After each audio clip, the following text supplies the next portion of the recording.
Hello everyone, नमस्कार। हमारे YouTube channel में आपका हार्दिक स्वागत है। दोस्तों, 4 नवंबर को करवा चौथ व्रत है और मेरी तरफ से सभी माताओं को, सभी बहनों को करवा चौथ व्रत की हार्दिक शुभकामनाएं।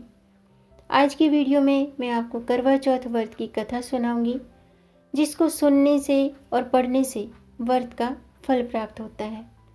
तो देर नहीं करते हैं, आइए शुरू करते हैं। दोस्तों, करवा चौथ का पावन व्रत 4 नवंबर को रखा जाएगा। हर साल यह व्रत कार्तिक मास के कृष्ण पक्ष की चतुर्थी तिथि को रखा जाता है।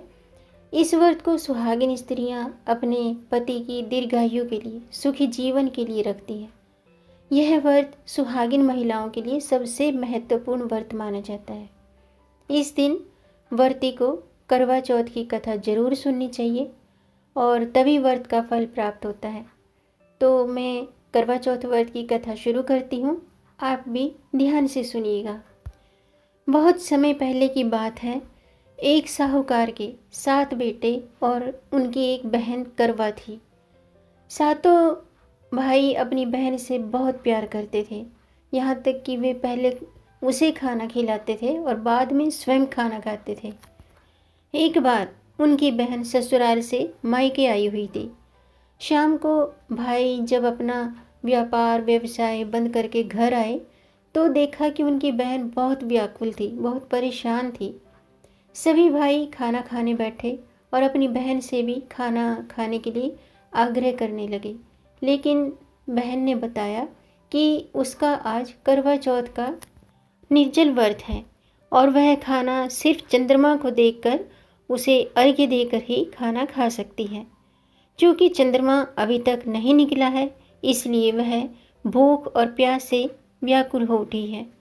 सबसे छोटे भाई को अपनी बहन की ये हालत देखी नहीं जाती और वह दूर पीपल के पेड़ पर एक दीपक जलाकर छलनी की ओट में रख देता है। दूर से देखने में वह ऐसा प्रतीत होता है कि जैसे चतुर्थी का चांद उदित हो रहा हो। तो इसके बाद भाई अपनी बहन को बताता है कि चांद निकल आया है और तुम उसे अर्घ्य देने के बाद भोजन कर सकती हो। बहन खुशी के मारे सीढ़ियों पर चढ़कर चांद को देखती है और उसे अर्घ्य देकर खाना खाने बैठ जाती है। वह पहला टुकड़ा मुंह में डालती है तो उसे छींक आ जाती है।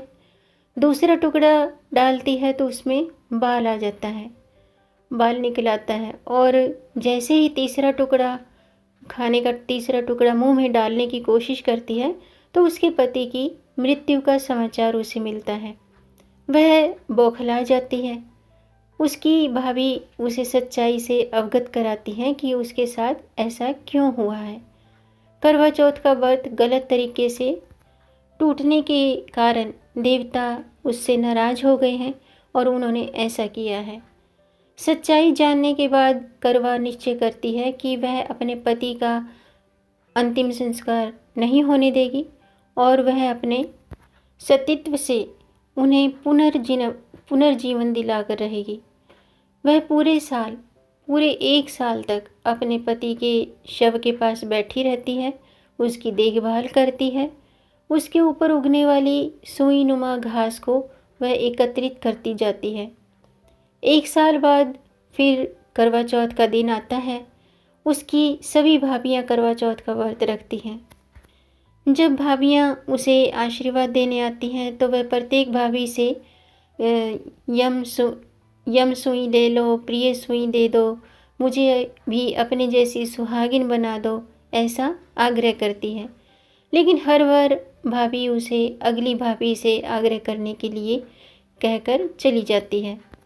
इस प्रकार जब 6ठे नंबर की भाभी आती है तो करवा उससे भी यही बात दोहराती है।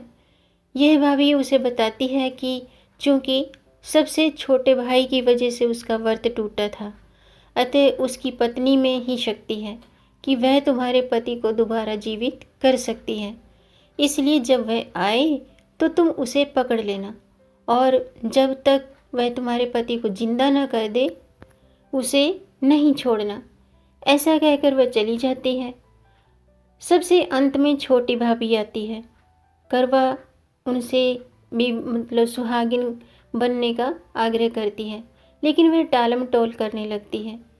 इसे देख करवा उन्हें जोर से पकड़ लेती है और अपने सुहाग को जिंदा करने के लिए कहती है। भाभी उससे छुड़ाने के लिए नोचती है, खसोटती है, लेकिन करवा नहीं छोड़ती है। अंत में उसकी तपस्या को देख भाभी पसीज जाती है और अपनी छोटी उंगली को चीरकर उसमें से अमृत उसके पति के मुंह में डाल देती है। करवा का पति तुरंत श्री गणेश कहता हुआ उठ बैठता है। इस प्रकार प्रभु की कृपा से उसकी छोटी भाभी के माध्यम से करवा को अपना सुहाग वापस मिल जाता है। ये थी करवा चौथ व्रत की कहानी, जिसको पढ़ने से, सुनने से और हुंकार भरने वालों की सभी मनोकामनाएं पूर्ण होती हैं। प्रेम से कहिए करवा माता की जय, गणपति महाराज की जय। करवा चौथ की आप सबको हार्दिक शुभकामनाएं।